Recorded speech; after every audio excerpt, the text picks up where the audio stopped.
Bismillahirrahmanirrahim. Assalamualaikum warahmatullahi wabarakatuh.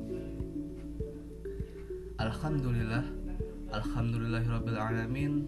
Pada hari ini kita diberi kesempatan berupa kenikmatan serta kesehatan oleh Allah Subhanahu wa taala.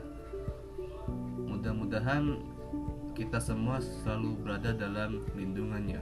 Amin amin Allahumma amin. Tak lupa juga sholawat serta salam kita haturkan kepada junjungan Nabi kita, Nabi Muhammad SAW, yang telah menuntun kita dari zaman kegelapan menuju zaman terang benderang, yakni ad-dinul Islam. Pada kali ini saya berkesempatan untuk memenuhi tugas mengajar secara virtual pada program magang 1 tahun akademik 2021 yang diadakan oleh Fakultas Tarbiyah dan Ilmu Keguruan Institut Agama Islam Negeri Tulungagung. Perkenalkan, saya Agung Darmawan, berasal dari Prodi Pendidikan Bahasa Arab. Di sini saya mengajar mata pelajaran Bahasa Arab, khususnya kelas 7 atau kelas 1 Sanawiyah, semester 1 tahun ajaran 2021-2022, khususnya pada Madrasah Sanawiyah Negeri 6 Blitar. Baik, sebelum kita mulai, alangkah baiknya kita berdoa terlebih dahulu. Mudah-mudahan apa yang kita lakukan pada hari ini, ilmu yang kita petik pada hari ini bermanfaat bagi kita semua. Amin amin Allahumma amin. Ala hadiniyah wa bisyafaati Rasulillah. Fatihah.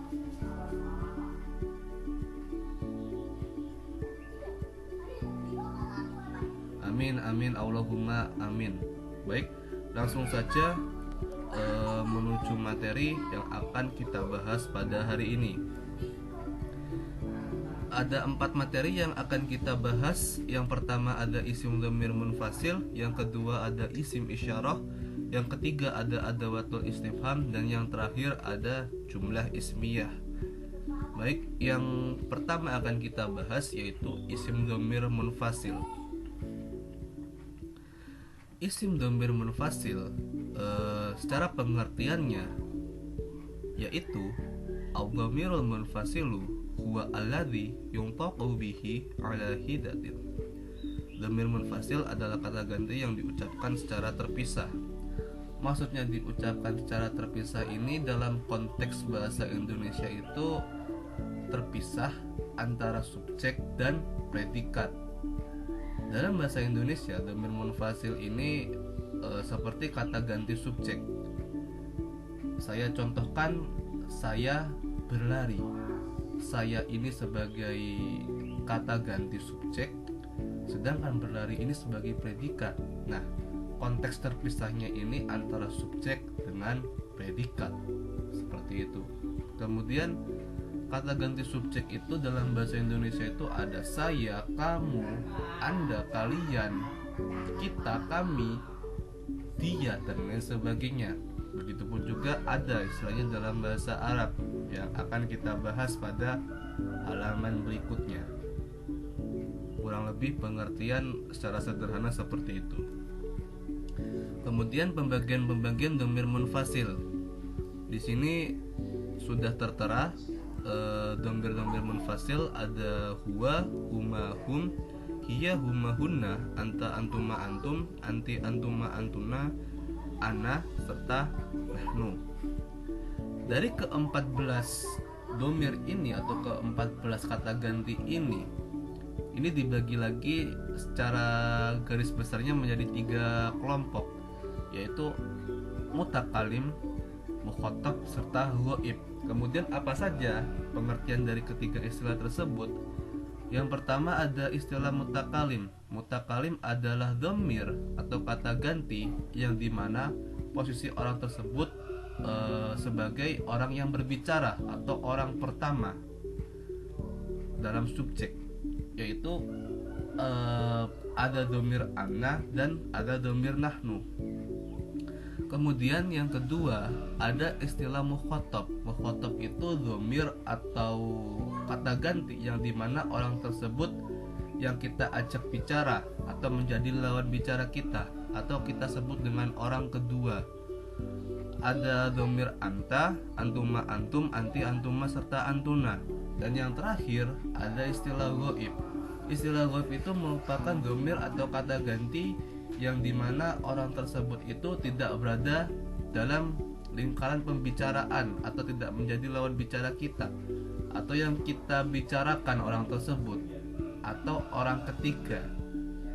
Adapun domirnya yaitu huwa, huma, hum, hiya, huma, serta hunna. Kemudian ada tambahan di situ saya ambilkan contoh.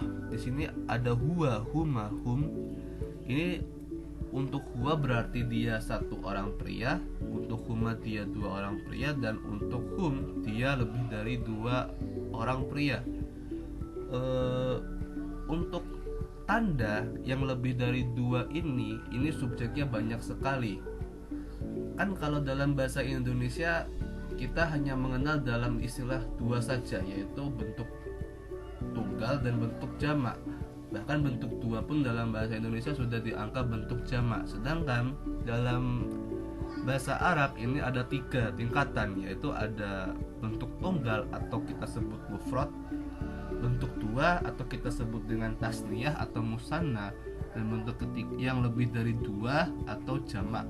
Lebih dari 2 ini banyak, bisa 3, 4, 10, ratusan, ribuan, bahkan tak terhingga. Jadi di sini saya lambangkan lebih dari 2. Berlaku juga untuk hum, hunna, antum, dan antuna. Lalu kenapa nahnu tidak demikian? Karena nahnu ini posisinya menjadi mutakalim atau seseorang pertama yang berbicara begitu. Pasangannya dengan ana, jadi tidak berlaku. Dilambangkan dengan lebih dari 2 gitu. Walaupun konteksnya sama-sama jamak seperti itu. Jadi kurang lebihnya seperti itu. Kemudian untuk materi yang kedua yang akan kita bahas yaitu ada isim isyarah. Untuk pengertian isim isyarah, al-ismul isyaratu huwa ma yadullu ala mu'ayinin biwasitatin isyaratin hissiyatin bil yadi bin nahwiha. Isim isyarah adalah isim yang menunjukkan secara spesifik dengan perantara penunjuk yang berhubungan dengan tangan serta dengan contoh atau penggunaannya. Contoh, saya asumsikan ke dalam suatu kalimat, ambilkan ini di atas meja. Nah, ini kata ini itu bisa dijadikan konteks pelambangan dalam benda apapun. Misal, yang di atas meja ada buku, jadi ambilkan buku di atas meja.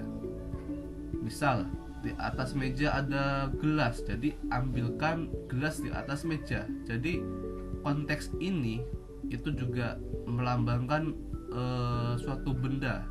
Begitupun juga berlaku untuk kata itu. Jadi di mana ada kata ini, di situ juga ada kata itu. Kemudian didukung juga dengan adanya gestur dari tangan yang istilahnya itu menunjuk begitu, menunjuk suatu barang atau benda begitu. Adanya penguatan dalam istilah isyarah. Serta penggunaannya itu maksudnya dalam penerapannya, dalam implementasinya, dalam kesehariannya, kurang lebihnya seperti itu. Kemudian penyusunan kalimat pada isim isyarah terdiri dari 2 bentuk, yaitu ada adatul isyarah serta musyarun ilaih. Adatul isyarah ini yaitu isim isyarah yang hadza hadihi itu dari katilka yang akan kita bahas pada halaman berikutnya, dan ada musyarun ilaih, sesuatu yang ditunjuk, dan materi ini juga akan kita bahas pada halaman berikutnya. Jadi secara sederhana pengertiannya kurang lebih seperti itu. Kemudian ada pembagian isim isyarah. Di sini pembagian isim isyarah secara garis besar ini terbagi menjadi 2 bentuk atau 2 kelompok. Yang pertama ada ismul isyaratil qarib atau isim isyarah yang dekat. Dan ismul isyaratil ba'id, ada isim isyarah yang jauh. Konteks dekat dan konteks jauh ini dilambangkan dengan, kalau dalam bahasa Indonesia itu adanya ini dan itu. Jadi isim isyarah qarib itu ini, isim isyarah ba'id itu. Jadi kurang lebihnya seperti itu.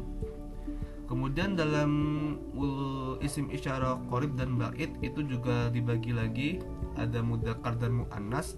Mudzakkar itu suatu konteks kalimah yang dimana menunjukkan makna laki-laki, bisa juga seperti itu, atau menunjukkan adanya kalimah tanpa adanya tak marbutoh. Tak marbutoh itu tak yang berbentuk bundar dan di atasnya itu ada titik dua gitu. Sedangkan muannas kebalikannya dari mudzakkar, suatu kalimah yang konteksnya itu bermakna perempuan dan tidak sedikit juga dilambangkan dengan adanya tak marbutoh, dan bisa juga suatu kalimat yang berkonteks jamak, itu juga termasuk dalam muannas. Kemudian dari mudzakkar dan muannas sendiri itu juga terbagi lagi menjadi tiga, yaitu ada al-mufrad, al-mutsanna, dan al-jama' yang sebelumnya pada dhamir munfasil sudah kita bahas. Al-mufrad itu bentuk tunggal, al-mutsanna itu bentuk dua, dan al-tiga bentuk lebih dari dua atau bentuk banyak, jamak. Pada isim isyarah qarib ini ada hadza hadhihi, hadzani hadzaini, hatani hataini, dan haula'i haula'i. Masing-masing kalau hadza hadhi itu bermakna satu, ini satu, hadzani hadzaini, hatani hataini itu bermakna ini dua. Sedangkan haula'i haula'i ini lebih dari dua, ini tetapi lebih dari dua gitu. Kemudian jika teman-teman melihat pada isim isyarah qarib, khususnya al-mutsanna, ini di belakang ada tambahan alif nun dan ya nun. Ada dua konteks kata di sini. Ada hadzani hadzaini dan hatani dan hataini. Lainnya kan cuma satu, di sini ada dua. Kenapa demikian? Ini berkaitan dengan adanya i'rab. Nah, i'rab sendiri itu secara sederhananya itu suatu harokat yang mempengaruhi kalimat atau kata tersebut. Maksud saya kalimah, bukan kalimat, mohon maaf. Yang mempengaruhi kalimat tersebut. Ada istilahnya rofa, nasob, jer, sukun itu. Kalau apa namanya tuh rofa itu dhammah, kalau nasob itu fathah, kalau jer itu kasroh. Kemudian untuk penggunaannya dalam hadani ini atau hatani ini digunakan ketika i'rabnya atau harokat belakangnya menggunakan rofa. Sedangkan untuk hadaini atau hataini ini digunakan ketika i'rabnya nasab atau jer. Kurang lebihnya seperti itu. Kemudian ada isim isyarah ba'id, di sini juga sama, ada mufrad, mutsanna, jamak, dzalika tilka itu bermakna itu satu, dan nikuma itu bermakna itu dua, serta ulaika itu bermakna lebih dari dua. Jadi kurang lebihnya seperti itu. Kemudian ada musyarun ilaih. Musyarun ilaih ini terbagi menjadi dua secara garis besar. Yang pertama ada an-nakirah. An-nakirah ini khususnya ada khobar gitu. Isim nakirah itu yang tidak menerima adanya lam ta'rif. Contoh, hadza kitabun. Hadza ini berposisi sebagai mubtada dan kitabun ini berposisi sebagai khobar. Khobarnya ini berupa nakirah gitu. Lalu jika teman-teman bertanya apa itu mubtada dan apa itu khobar, nanti akan kita bahas pada materi selanjutnya. Hadza berarti ini, kitabun adalah sebuah kitab. Jadi ini adalah sebuah kitab gitu. Hadza ini saya posisikan sebagai garis biru dan kitabun ini saya posisikan sebagai garis hijau. Di sini sudah ada keterangan. Garis biru itu ada tul isyarah atau isim isyarahnya. Dan yang kehijau adalah musyarun ilaih, sesuatu yang ditunjuknya itu. Gitu. Kemudian di sini ada garis merah, di sini ada nanti pembahasannya tersendiri, maksusun, hal-hal yang dikhususkan atau sesuatu yang dikhususkan. Yang kedua, musyarun ilaih yang bentuk kedua ini selain nakiroh ada al-ma'rifat. Al-ma'rifat ini secara sebenarnya itu suatu isim yang boleh jadi menerima lam ta'rif atau boleh jadi tidak menerima lam ta'rif. Nah, dalam musyarun ilaih, al-ma'rifat ini terbagi lagi menjadi dua, yaitu al-ma'rifat dengan adanya tanpa lam ta'rif atau alif lam. Khobarnya ini berposisi ketika menjadi isim alam, isim domir, isim isyarah, dan isim mausul. Ini sedikit informasi. Isim ma'rifat itu sebenarnya berisi 6. Yang pertama ada isim alam, di sini sudah tertera.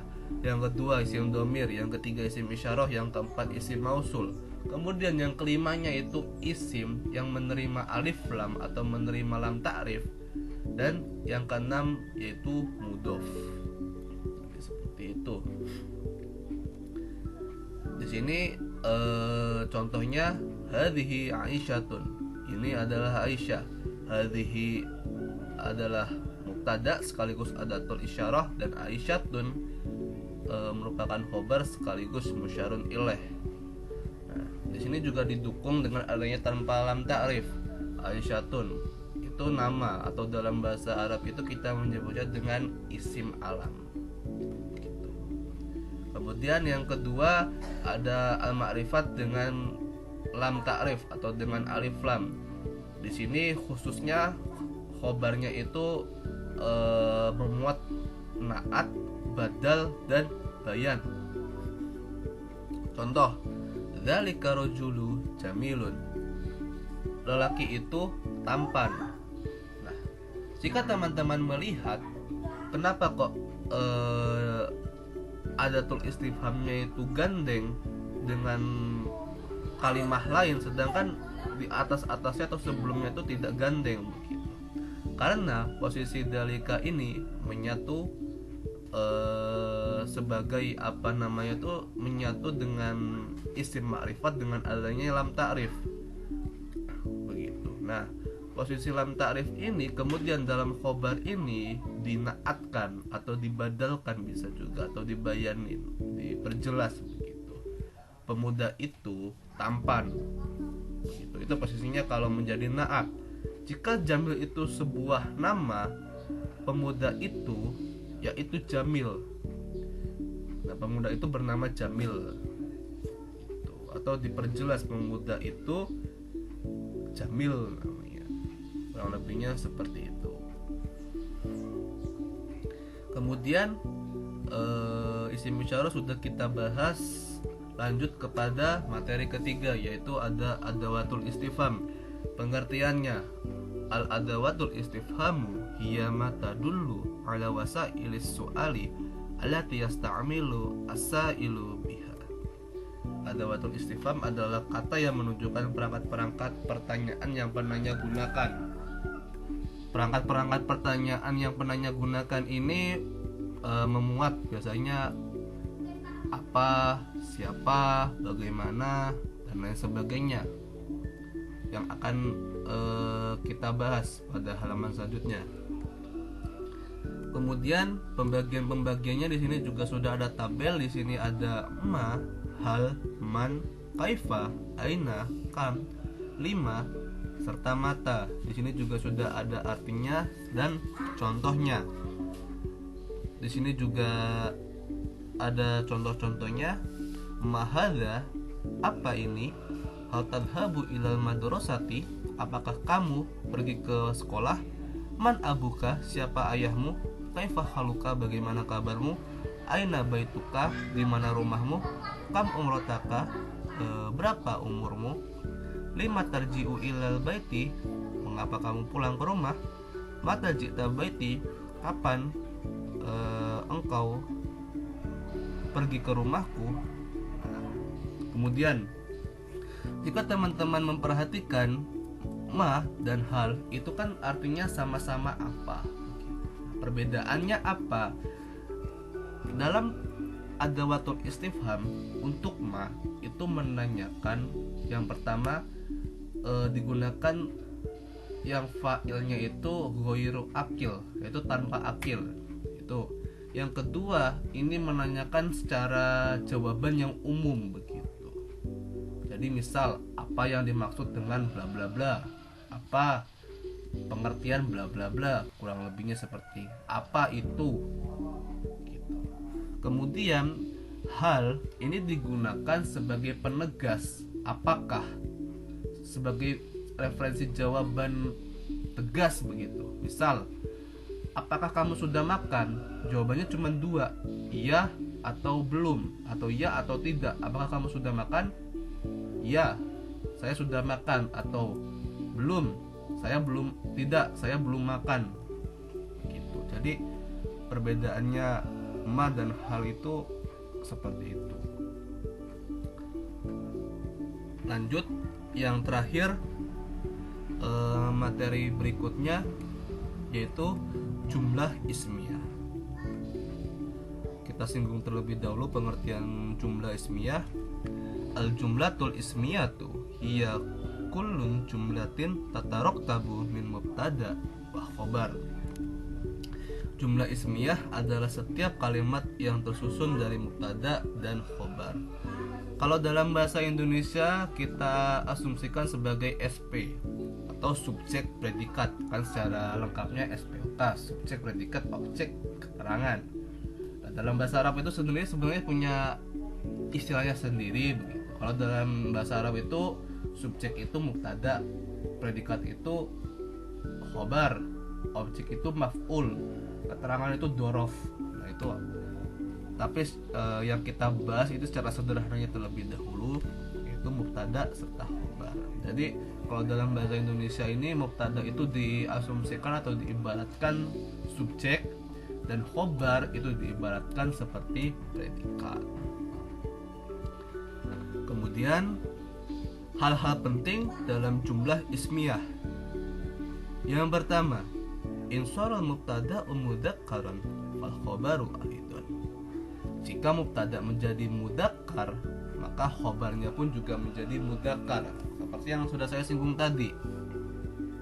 Mudzakkar itu suatu kalimah atau suatu kata yang bermakna laki-laki atau tanpa adanya tak marbutoh. Pokoknya tidak ada konteks makna perempuan, secara sederhananya seperti itu. Contoh, anakku huwa ustadun, dia laki-laki adalah seorang guru. Jelas di sini apa yang menjadi landasan mudzakkar atau penguatnya. Di sini ada mubtada'nya itu ada dhamir munfasil berupa huwa yang merupakan bentuk mudzakkar, dan ustadun di sini juga khobarnya itu juga jelas berbentuk mudzakkar dengan adanya tanpa tambahan tak marbutoh. Kemudian insarul mubtada wa muannatsan fal khabaru aidan. Jika mubtada menjadi muannas, maka khabarnya pun juga jadi muannas. Sama konteksnya. Kalau muannas tadi kan suatu kalimah yang bermakna perempuan, atau secara sederhananya ada tambahan tak marbutoh atau tak yang bundar itu terus di atasnya ada titik dua. Contoh, ia jamilatun, dia perempuan itu cantik. Ia jelas di sini sebagai penguat adanya muannas karena bermakna perempuan, dia perempuan. Sedangkan jamilatun itu tadi bermakna cantik. Kalau sebelumnya jika teman-teman memperhatikan ada kalimat jamilun itu bermakna tampan atau ganteng, di sini ada jamilatun, ini bermakna cantik. Kemudian yang poin C atau jim, wajib 'alal mubtada ayastamila lam ta'rif. Wajib bagi mubtada menggunakan alif lam atau lam ta'rif. Contoh, al-ummu sabiratun, seorang ibu adalah sosok yang sabar, atau Kalau seorang ibu adalah sosok atau pribadi yang sabar. Nah, di sini mubtadanya al-ummu dan khobarnya sobirot. Nah, jika mubtadanya itu bukan domir, itu maka mubtadanya itu dijadikan alif lam. Jadi lihat dulu ya konteks kalimahnya itu seperti apa. Nah, di sini saya asumsikan atau saya ambil kalimah ummu. Nah, jika berposisi menjadi mubtada, maka itu harus ditambahi alif lam. Jadi seperti itu. Sedangkan untuk khobarnya sendiri itu tidak perlu ditambahi alif lam. Jadi jika ada alif lam, maka harokat huruf belakang itu tidak perlu ditanwin. Jika tanpa alif lam itu baru ditanwin. Jadi lihat dulu konteks kalimatnya itu. Sedangkan sebaliknya, sobirotun itu kan tidak ada alif lamnya atau tidak ada lam tarifnya, jadi itu ditanwin. Nah, itu kebetulan juga posisinya sebagai khobar. Kalau khobar itu tidak boleh kemasukan adanya alif lam, seperti itu. Kemudian yang poin D atau poin dal, al-mubtada'u la yajuzu dukhulal fi'li. Mubtada tidak boleh kemasukan fi'il. Contoh ini, qara'a Muhammadun. Ini secara faidah atau secara fungsi dia ini sebenarnya boleh dalam bahasa Arab, tetapi secara kalimat ini bukan susunan ismiyah, bukan susunan jumlah ismiyah, tetapi susunan jumlah fi'liyah. Apa itu jumlah fi'liyah? Nanti insya Allah akan kita bahas pada pertemuan selanjutnya. Nah, qara'a ini dia ini merupakan fi'il. Fi'il itu kata kerja, sedangkan ismiyah itu fokusnya itu harus berupa isim atau kata selain kata kerja gitu. Bisa kata benda ataupun yang lainnya, domir dan lain sebagainya. Nah, sedangkan yang di depannya ini qara'a ini merupakan fi'il madhi, maka tidak berlaku adanya jumlah ismiyah. Yang ke poin E atau poin H, al-khobaru yastamilu isman aw fi'lan. Khobar menggunakan isim atau fi'il. Contoh, at-thalibu mahirun wa at-thalibu yadrusu. Nah, teman-teman perhatikan khobarnya di situ mahirun dan yadrusu. Mahirun itu berupa isim dan yadrusu itu fi'il.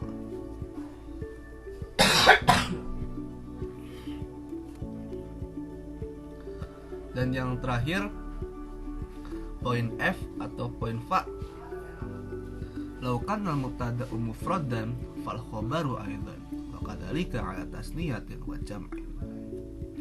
Jika mubtada merupakan mufrad, maka khabarnya pun juga bentuk mufrad, dan begitupun juga berlaku untuk bentuk tasniyah atau jamak.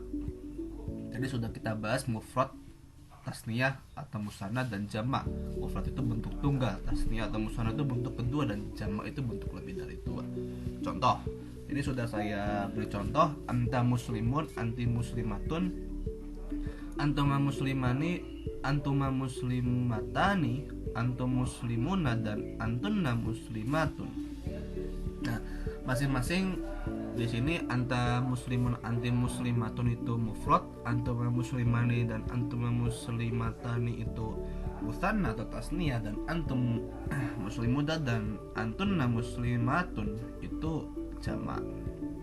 Itu masing-masing ini membedakan ya. Anta anti ini kan jelas dari anta antuma antum itu mudzakkar dan anti antuma antuna itu muannas, jadi harus berbeda begitu.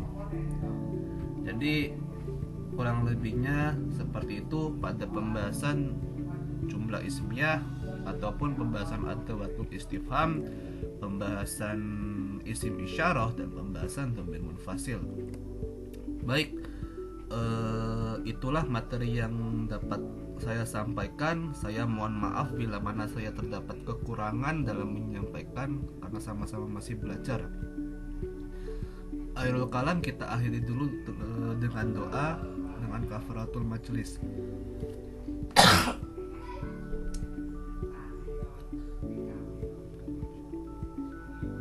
Amin Allahumma amin. Terima kasih atas atensi dan perhatiannya dari teman-teman. Sekali lagi saya mohon maaf yang sebesar-besarnya bila mana saya terdapat salah kata dalam mengajar. Terima kasih. Ihdinas syiratal mustaqim. Wabillahi taufik wal hidayah. Waridho walinayah. Wal afu minkum. Wassalamualaikum warahmatullahi wabarakatuh.